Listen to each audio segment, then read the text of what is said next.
ಈ ಬಡ್ಜೆಟ್ ಅನ್ನೋ ಪ್ರೊಸೆಸ್ ಹೇಗೆ ಸ್ಟಾರ್ಟ್ ಆಯಿತು ಗೊತ್ತಾ?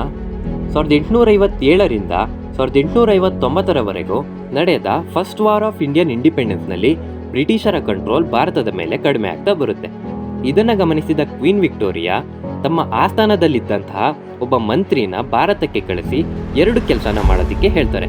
ಮೊದಲನೇದು ಹೊಸ ಟ್ಯಾಕ್ಸ್ ಸಿಸ್ಟಮ್ನ ಫಾರ್ಮ್ ಮಾಡಿ, ಎರಡನೇದು ಪೇಪರ್ ಕರೆನ್ಸಿನ ಇಂಟ್ರೊಡ್ಯೂಸ್ ಮಾಡಿ ಅಂತ.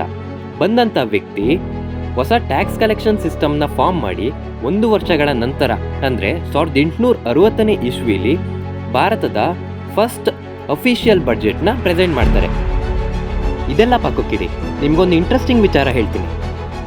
ನಮ್ಮ ಭಾರತ ದೇಶದ ಚಂದ್ರಗುಪ್ತ ಮೌರ್ಯನ ಆಸ್ಥಾನದಲ್ಲಿ ಮಹಾ ಅಮಾತ್ಯನಾಗಿ ಕೆಲಸ ಮಾಡ್ತಿದ್ದಂತಹ Kautilya, also called as Chanakya, ತಮ್ಮ ಪುಸ್ತಕವಾದ ಅರ್ಥಶಾಸ್ತ್ರದಲ್ಲಿ ಈ ಎಲ್ಲ ಸಿಸ್ಟಮ್ಗಳ ಬಗ್ಗೆ 2400 ವರ್ಷಗಳ ಹಿಂದೆನೇ ಬರೆದಿದ್ದಾರೆ.